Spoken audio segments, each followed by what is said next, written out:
Hello, for those of you watching from St Paul's, you'll know my voice, but the other voice is John.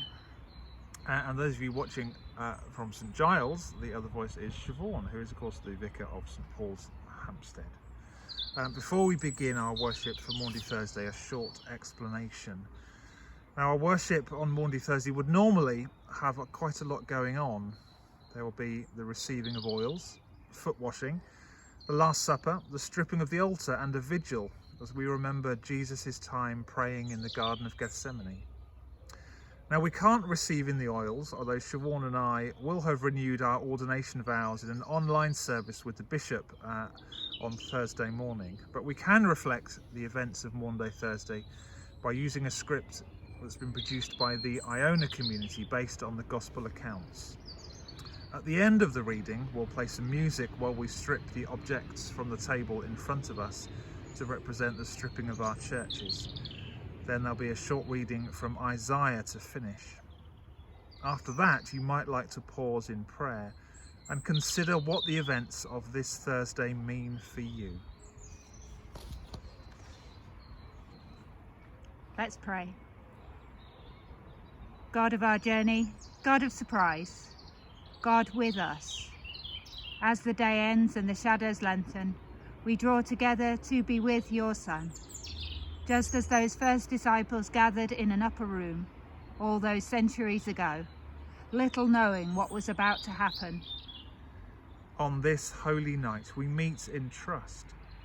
We meet in expectation, even if we don't know what to expect or what we should hope for. God of the changing seasons, God who calls us down the road, we listen in silence and wait for your voice.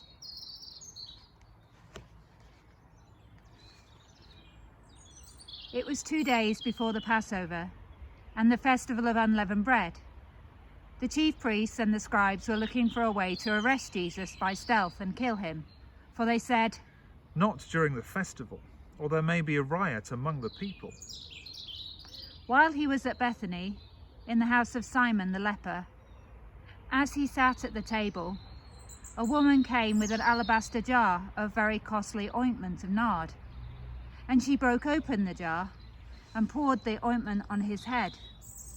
But some who were there said to one another in anger, "Why was the ointment wasted in this way? For this ointment could have been sold for more than 300 denarii, and the money given to the poor." And they scolded her.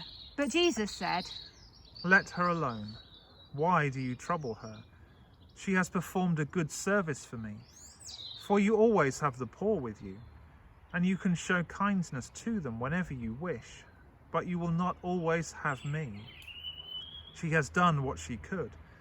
She has anointed my body beforehand for its burial. Truly, I tell you, wherever the good news is proclaimed in the whole world, what she has done will be told in remembrance of her." Then Judas Iscariot, who was one of the 12, went to the chief priests in order to betray him to them. When they heard it, they were greatly pleased and promised to give him money. So he began to look for an opportunity to betray him. On the first day of unleavened bread, when the Passover lamb is sacrificed, his disciples said to him, "Where do you want us to go and make the preparations for you to eat the Passover?" So he sent 2 of his disciples, saying to them, "Go into the city, and a man carrying a jar of water will meet you. Follow him, and wherever he enters, say to the owner of the house, 'The teacher asks, where is my guest room, where I may eat the Passover with my disciples?'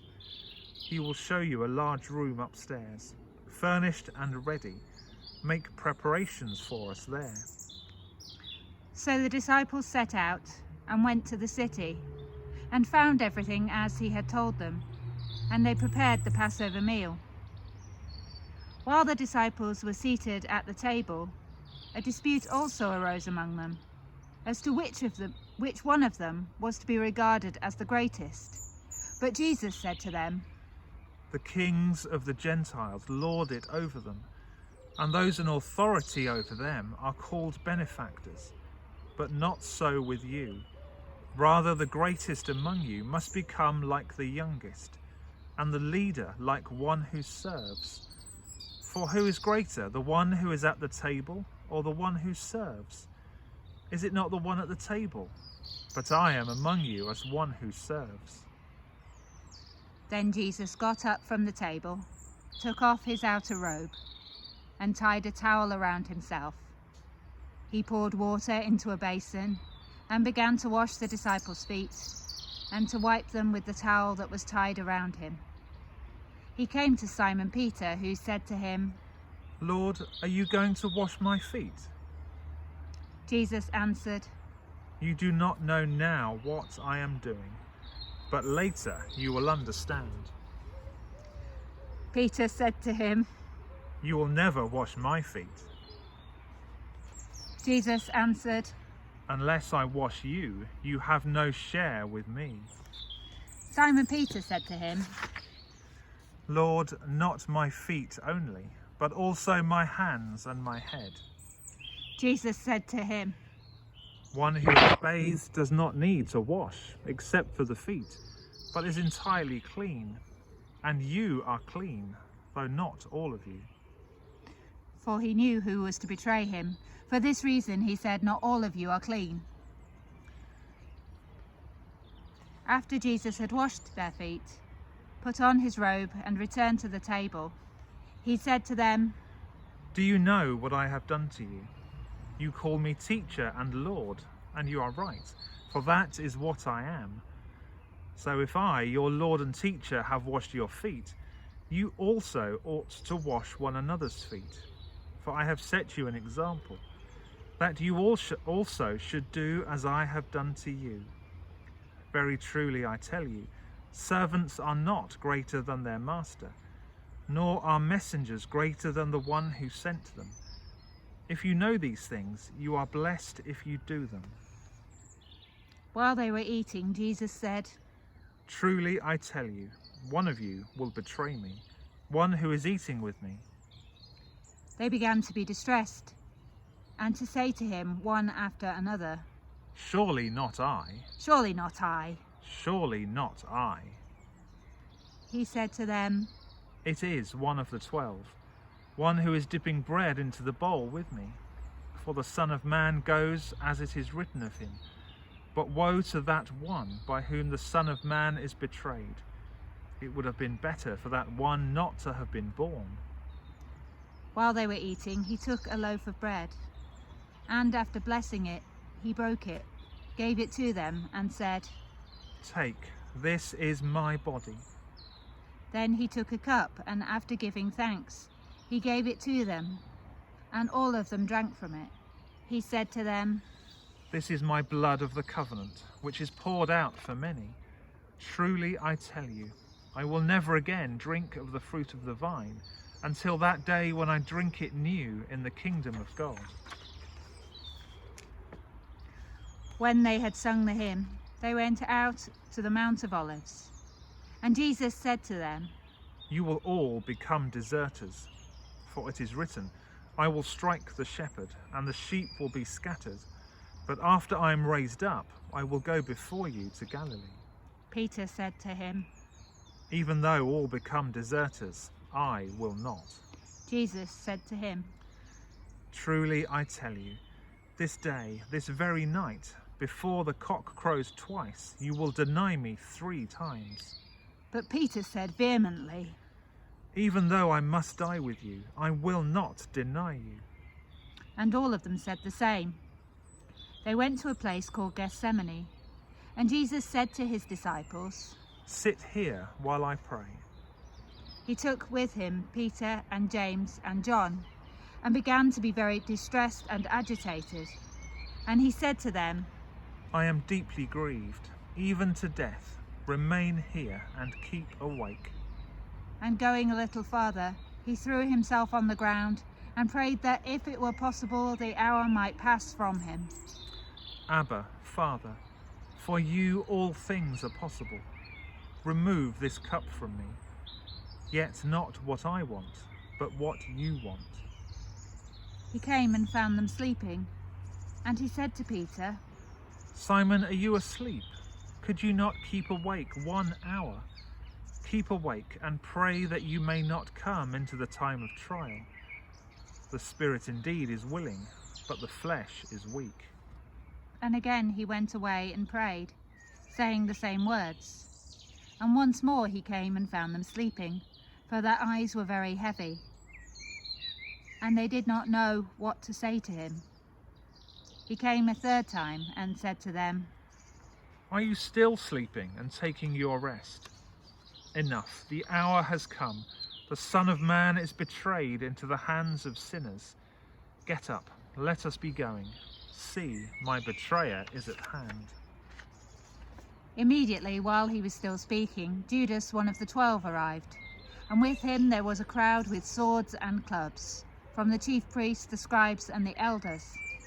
Now the betrayer had given them a sign, saying, "The one I will kiss is the man. Arrest him and lead him away under guard." So when he came, he went up to Jesus at once and said, "Rabbi." and kissed him. Then they laid hands on him and arrested him. But one of those who stood near drew his sword and struck the slave of the high priest, cutting off his ear. Then Jesus said to them, "Have you come out with swords and clubs to arrest me as though I were a bandit? Day after day I was with you in the temple teaching, and you did not arrest me. But let the scriptures be fulfilled." All of them deserted him and fled. A certain young man was following him, wearing nothing but a linen cloth. They caught hold of him, but he left the linen cloth and ran off naked. They took Jesus to the high priest, and all the chief priests, the elders, and the scribes were assembled. Peter had followed him at a distance, right into the courtyard of the high priest, and he was sitting with the guards, warming himself at the fire. Now the chief priests and the whole council were looking for testimony against Jesus to put him to death, but they found none. For many gave false testimony against him, and their testimony did not agree. Some stood up and gave false testimony against him, saying, "We heard him say, 'I will destroy this temple that is made with hands, and in 3 days I will build another, not made with hands.'" But even on this point their testimony did not agree. Then the high priest stood up before them and asked Jesus, "Have you no answer? What is it that they testify against you?" But he was silent and did not answer. Again the high priest asked him, "Are you the Messiah, the Son of the Blessed One?" Jesus said, "I am, and you will see the Son of Man seated at the right hand of the power and coming with the clouds of heaven." Then the high priest tore his clothes and said, "Why do we still need witnesses? You have heard his blasphemy. What is your decision?" All of them condemned him as deserving death. Some began to spit on him, to blindfold him, and to strike him, saying to him, "Prophesy!" The guards also took him over and beat him. While Peter was below in the courtyard, one of the servant girls of the high priest came by. When she saw Peter warming himself, she stared at him and said, "You also were with Jesus, the man from Nazareth." But he denied it, saying, "I do not know or understand what you are talking about." And he went out into the forecourt. Then the cock crowed. And the servant girl, on seeing him, began again to say to the bystanders, "This man is one of them." But again he denied it.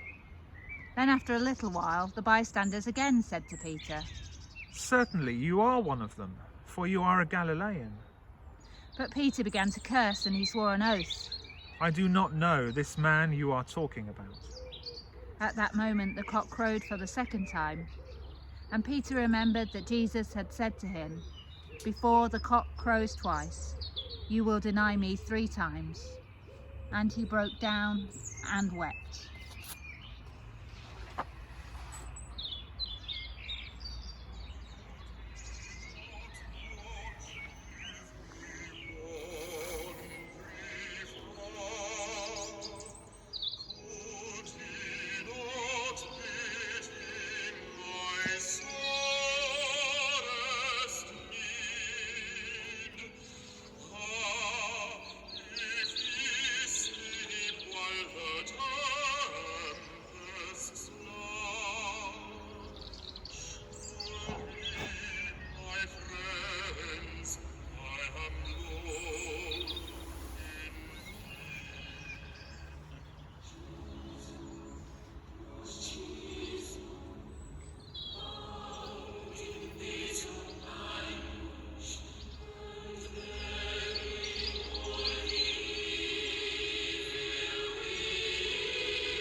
See, my servant shall prosper. He shall be exalted and lifted up, and shall be very high. Just as there were many who were astonished at him, so marred was his appearance, beyond human semblance, and his form beyond that of mortals.